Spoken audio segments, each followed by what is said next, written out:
us. Welcome. How you doing, Anthony, man? what's up? What's up? Nothing much. How are you? It's good to see you. Thanks for taking time today. Oh, no worries, man. I am ripping. I literally left, would have been midnight last night, Pacific Standard Time, 3 a.m. I left my hotel to get to my flight. I quite literally just walked in the door 12 minutes ago from a flight across the country, and I got a full work day. We're meeting. Yes. I got a whole bunch of stuff going on, man. So I'm gonna. I kind of get the sense that that's normal for you, though. Like you're on the move, you're taking the next mountain. You know, I not all the time though. Yes, I operate quick. The majority of my time is actually not this busy, but I have a book that's coming out next week. So with that, there's a bunch of spin up to where like everything's moving, and then I got team doing stuff. So yeah. Different pace than normal, but my typical pace is still always super fast. Yeah, that's right. You've got a lot of talents too, and I know you love serving people. Yeah. Hey, let me ask this question just to kick it off. We don't talk with a lot of people who've been on American Ninja Warriors, and I just got to ask: is it tougher than it looks? Is it easier? Like, what's the whole experience like? You know what? It's a combination of skill and strength. So, like, I'm a bigger guy. I'm like 6'1", 230. So I'm a bigger human, and it's not actually a show where you see many people my size on there. Most guys are like under 200 pounds typically. And so that's the first part. But then even with having muscular strength, the skill set is difficult because you have to like move your whole body and swing and jump and run. So it is. But here's the crazy thing. It's actually usually not, I think what they set up there is not always crazy. Like one of the back ones, the last 2 or 3 obstacles are usually kind of the harder ones. But outside of that, typically leading up, it's just like, can you handle the crowd, the nerves? Can you not make a mistake? Because you grab something wrong and you're done. Like season's over, you're done. You're like, go home for the rest of your life. So it's got to be done properly, got to be done right. But if you do it right, yeah, it pans out pretty well. But it's a blast, man. It was a really cool opportunity to be part of the show. It wasn't even my idea. My wife did it. She like signed me up and didn't tell me. Nice. Yeah, it was really weird, but it all worked out. I'm sorry. I'm over here making oatmeal because I haven't even eaten breakfast today.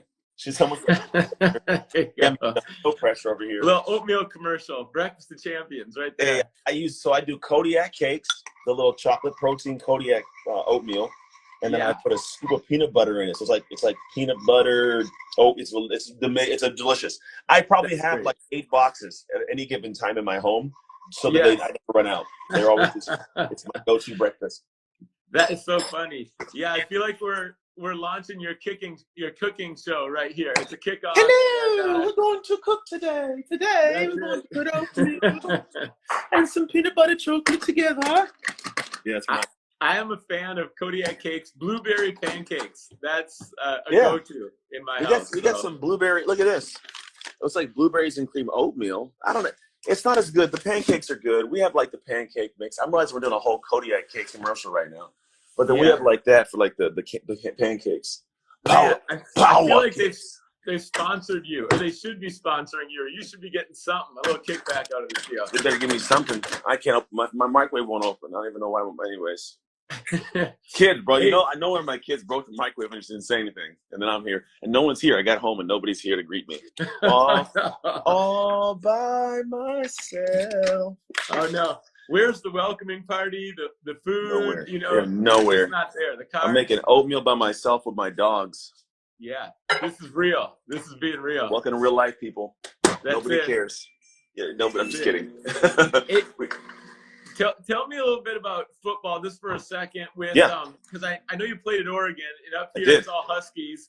Like that rivalry, any memories, anything that stands out during your college years? Only the games we beat you guys. That's it. Only those games. Everything else I don't remember. No, it was good, man. College days. I think the cool thing about college football, college sports together is it's not like professional where you're a team and it's a contract and I could be traded. It's like there's legitimate, like blood. Your blood is there. Like, I'll forever be a Duck.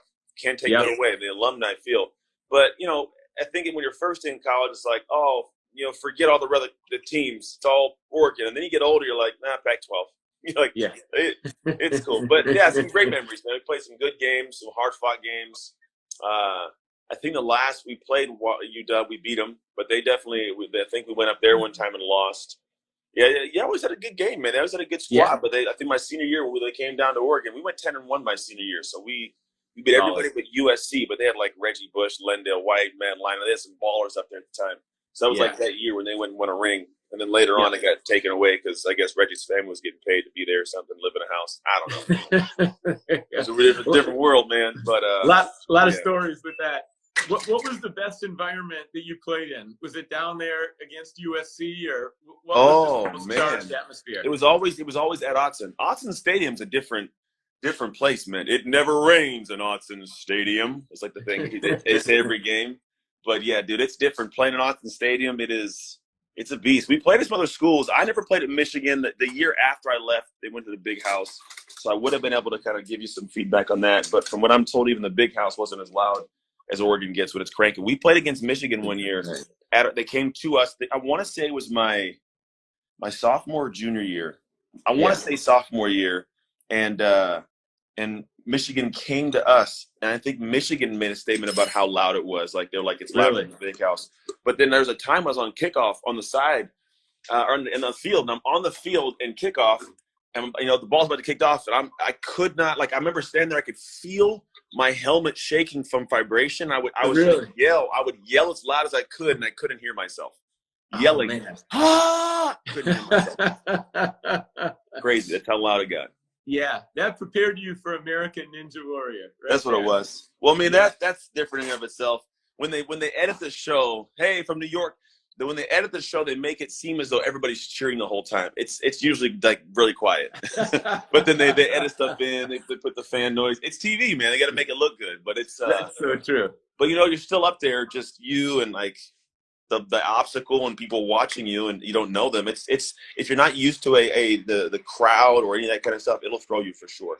So it's a cool experience. So I think that as human beings, we all need to have experiences that get us into those zones of like discomfort, and then we survive them and go, oh man, I can do stuff like that, no problem. Because I think there are far too few people going after those kind of things when they're genuinely available for anybody to go get. It's just that thought of like, well, I don't want to go out there and look stupid. And it's like, yeah, but if you do, first off, nobody cares. Like, they may say it for a moment, but no one's paying attention anymore. And two, you learn something, you get better, you get exposed to stuff. And I think life should be lived in that manner. Right? I think we're supposed to, and people ask, like, what's the meaning of life? All I've been able to figure out is I think it's just having more good experiences than bad. Because everything's an experience, man. It's a matter of experiences. So if I can have more good ones than bad ones, then that's what I'm shooting for nowadays. Yeah. And you're taking risks, you're getting after it. When you talk about adversity and overcoming challenges, I know more of your story. People might hear of NFL player and speaker and author and all this. Yeah. Starting out, in the foster care system, and you shared 75% inmates right now are coming from the foster care system. Yeah. It's close to my heart. We adopted, in our family, and our son is from the foster care system. And I just want to see kids in forever families and in loving families. But share a little bit about your experience walking through that foster care system, adoption, then being adopted, and just what that part of your life was like. It was difficult, man. I mean, the interesting thing is we've all at some point in our life felt like we didn't matter to the people we wanted to matter the most to. So I started my life that way. Is the best way to explain it. Is my mom's like, I don't want my kids.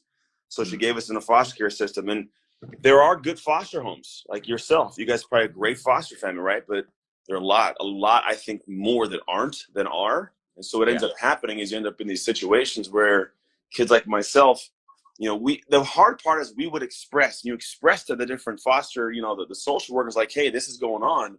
But the problem is that it's hard to believe it because that's just too crazy. So when I'm telling foster, telling the social workers like, hey, they're putting me in chicken coops trying to make me chase chickens or earn meals, or they're putting me in shopping carts, pushing me down hills, or like they're making me lick the bottom of people's shoes. They're like, oh no, it's crazy. Because here's also the big thing: most of those kids, they will make things up because they want to go home to their parents. So if I say something crazy is going on, my logic as a kid says, if they kick me out of here, I'll just go home. And like, no, they'll take you to the worst place. But we don't know that. So you're in this environment where things are going on. So if you do make a statement, no one believes you. And then you have to endure it. And you feel like you don't matter. Like you just feel like why am I here? Why is this happening? There's no answer. It all around sucks. And so that was foster care for me for 11 years, man. It was just a situation. Wow. Not all 11. I got put into a family. It's my current family. And in that family, like, things are good. Like it wasn't, we were very dysfunctional, really poor growing up. But we had love, man. We had a mom that Yeah. loved us. We had, we had a good environment in that sense, but just didn't have money for anything. Yeah. But at the same time, like, you also never know, like, am I get a beer tomorrow? Because any Yeah. day they can come pick you up and take you somewhere else, and you have no idea when it's coming or why it's happening, and if the next house is going to be better or worse than the one you're currently in. So it's a foster care world, man. So a lot of those kids, they grow up, and we get this desire for retribution. Because if someone did something to us in this world, what do I want? I want the world to feel my pain. What do they say? Hurt people. So I think it's why you have 75% of inmates in America that spend time in foster care. A lot of these kids, man, they grew up in an environment where just other people were just horrible humans, whether it was their parents or foster families that just didn't do right by them. So they're pissed, rightly so. They're angry, and they figure, well, if the world is going to take care of me, I can't care about the world. And so they go do stuff, and they get in trouble for it. And the worst part, the crazy part, is we are given so much hardship early on that we have legitimate, great, charismatic communication skills. I mean, I don't know if you probably experienced, but some of those kids, they are just like, they get, man, they have golden tongues. There's things we can say and do and get away with. It's like, so, like, but it's used for bad. Like, for me, I now use it as a career, and I love being able to share stuff, but I could get myself out of dang near any hole I wanted to simply by just talking, because I was able to manipulate, because I had to survive as a kid. Survival. So that inherent skill set developed over time. Yeah, that's it. I appreciate that candid, just look into the system and your experience and what it was like. When did you start to sense some hope, or even maybe part of your faith journey too? Like, what was the healing process like for you? Well, that was, you got to build something. And this is everybody. This is not just foster kids. Anybody in the world who has an area where they feel like there's less than. So I think what ends up happening is you live in the house that is built for you, that you built. And at that time, the house that was built for me was, I don't matter. You know, I'm just this foster kid. Mom doesn't want me. This is it. I just don't matter. And when I say house being built, I mean like an actual, what do you go create for yourself so you can look at it and go, that's who I am. That's my home. And so the healing process started for me in football. Like, I started and I sucked.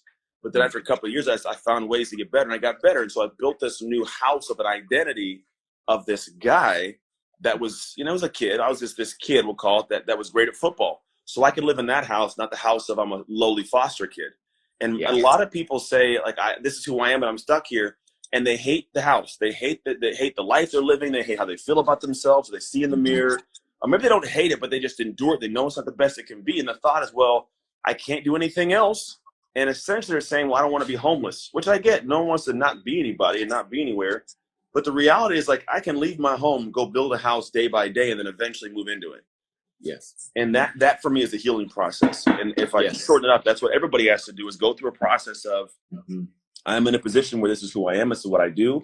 This is the life that's been dealt to me, but I'm going to go build a better house. And step by step, brick by brick, I'm going to do it. But then one day, I'm going to go ahead and move into it. And that's going to be moving into an identity or a house of, like, I love myself. I got a skill set. I don't care. I'm a plumber. I'm a doctor. I'm a speaker. I'm an author, wherever you choose. But if you continue to live in the house you're living in, eventually the damn thing's going to get condemned. Well said. That metaphor, that'll preach right there. And I like to say, you know, the house on the rock, not the house in the sand. I mean, for me, you know, soccer was my sport, and I played overseas in Africa, got really sick. And then when it was wiped out, I was like, where's my house? Because my identity was in my achievement, and my identity was in, you know, my grades, and like, what's left. And that you didn't own the house. Of rebuilding your house. You were renting it. Yeah. You were renting the house, but you didn't own the house. That's another thing too. You gotta own the house. Yeah. And sometimes you think the house is perfect, and then later on you realize it gets crushed, and you're like, what was I doing in that house? And your eyes get open, and like, there's a better house to build. And, you know, I think for a lot of athletes, it's so easy to have your identity in performance and achievement, in the applause and the victories. And when those are gone, I mean, for you, you made it to the NFL, you get in there with the Steelers, and then you have this injury. And that's athletics. I mean, your body's your livelihood. It can just be gone in a second. Done. Just, you know, give us a little bit of what that was like, the trauma of just that injury and that career being over. It's like, seriously, it's like a matter of feeling like the rug gets pulled out from under you, know, and you fall down. Because anybody who's been doing something for a amount of time, a year, 2 years, you've invested your time into it. Yeah. The return on the investment in energy and effort it's financial stuff maybe, or, you know, time, but really what it turns into is it really is like a sense of my identity. I return a sense of pride of this is who I am. And then when the inevitable happens, I wake up one day, whether by choice or by just chance in life, and I'm doing something different. And I can no longer do that other thing that I've invested in. That's it. Like I lost my investment. Imagine if you went and said, I'm going to invest $1 million into this right now. Someone says, oh, you're going to get a great return. And then the next day you find your bank account's at zero. Mm-hmm. That's what it is. Like, oh, yeah. I got nothing. All that time I built, it's gone, right? So the idea for me was like, when I came out of football, all of it was gone. Yeah. And like you mentioned earlier, the hard part was I thought I was football. And it's like you're the fruit of labor, the fruit of your labor. Like I'm an apple on a tree. The apple falls off the tree and it can hang for a while and sit there, right? Yeah. But the reality is eventually the apple rots. And we feel that when we've lost this thing we did. Sports, a kid goes off to college, maybe, you just quit a job, start a business that doesn't do very well, and that thing tanks and you feel like that. And then the reality is we've never been the apple. We've always been the tree. And when people lose sight of the tree, they lose sight of taking care of that fruit and all the rest of the fruit. So all of it dies. It affects all the parts of our life. And so what I came to find was like, if you take care of the tree and you identify with the tree of just doing the work to make it healthy, you create so much more abundant and sweeter fruit in life. So like the things I do now, in my opinion, like I enjoy vastly more than NFL. I love playing the game, right? But that was just a blip in the radar of what that entails, right? Yes. So the big thing for people is you got to realize you are not the apple, you're the tree. And at the end of the day, when you create this thing in some area, you never actually are that thing. That's just the apple in the tree. But realistically, the things you learn from it can be applied in so many areas. Like you can easily choose to go, I learned this skill set of communication from football. Like part of football, I could banter back and forth all day long with people, jokes and crack all day long. Probably same for you in sports, right? Well, I now have an asset I can apply to sales in that or into coaching in that. It's a skill set. So I got to reapply it somewhere and realize, again, I'm the tree. I'm not the apple. Mm-hmm. And those habits, those skills, because it's traumatic when you're going one direction in life and then you can't go that direction anymore. Athletes deal with that, but a lot of people have career changes or maybe it's even a marriage. There's this shift. Like you like to say, there's a shift that happens. And it's not like the next 10 steps are laid out. And it's not like there's a guaranteed life's going to look like, this or that. And so in the middle of that, you're mourning and grieving on one hand, you're rebuilding, you got to go back to your identity. You start to build some habits. I mean, for me, when I was sick and I was, fighting for my life for a year, 10 years to recover, I had to celebrate that I could just walk 10 minutes now. I could walk 20 minutes now. There's a physical step forward, but there's also, just building relationships. I didn't grow up with faith at all. I didn't come to know Jesus till college. So becoming a pastor wasn't even on my radar. I think sometimes the greatest things in life, you don't even see them coming, but you take that next step, you do that next right thing. And then, I say it's hard to steer a parked car, but you start moving in a direction and you build on those islands of strength. And then it ends up being something amazing that you never saw coming. And it wasn't just overnight, but man, that just tests you to the core. And tell us a little bit about, your book and just keep teaching us on those shifts and encourage people who are watching today who might be stuck. The thing for me is that the people that I work with anybody with an identity, which is every human being, but there are individuals that are, I guess, more primed to work with me, right? And so what ends up being is people who have got to, I call it the sophomore stage of life or business. I've gone in, my eyes wide open, like a just amazing, oh, this is gonna be great. And then I get in, I go, oh man, this thing's hard, right? I learned some things. I get a different anchoring to where I may want to be. I'm ready to kind of transition and try something new. I'm ready to by choice, leave this thing, try something new. And then we start going out and consuming a bunch of information, which is great. But what ends up happening is we just have a bunch of information, not a lot of action. Mm-hmm. And we fall short of actually getting the outcome because we're not in the place of being what I call the identity for the dream. Because if your identity doesn't match the dream, it never gets realized. Because think about it. The dream needs you to do certain things. But if they're out of character for you, you don't feel confident or have the skill set or the process or a discipline system in your life or boundary or any of that kind of stuff, you start running into this wall of like, well, I want this so bad, but I can't figure out what's because you're stuck in the old identity. And when you can go through the process of shifting, not only do you become that person, but along the journey just to make the shift, you accomplish those things. It's a process. And so the book for me, I took into two parts. One was anchoring on the concept of identity, why it's so important, how it makes sense to someone. It's a working model of it. and goes, Great. oh, I for the first time in my life, understand my identity and where it shows up. The second half is the process I just talked about that allows you to do everything. Because I believe you need two things to be successful in any endeavor: process and people. If I process with no people, then it's just me and working in a dark, quiet room, and I don't have anything to celebrate with or bounce ideas off of. It's just me, and I can convince me of things I probably shouldn't, you know. So I need people. If I have people but no process, I get all the praise and joy and amazing. But it's like I leave the group of people and go back and go, I still don't know what to do. I'm kind of lost. But if you add them together, process, what to do, people to celebrate, you get everything you need. And so the shift method is the second part of the book. It walks you through the method we created. I created, I say we could have a big team of people, but I created it years ago, and we walk people through it. And when they get through it, they get to the point of being able to craft this like ridiculously clear vision of what it is they want.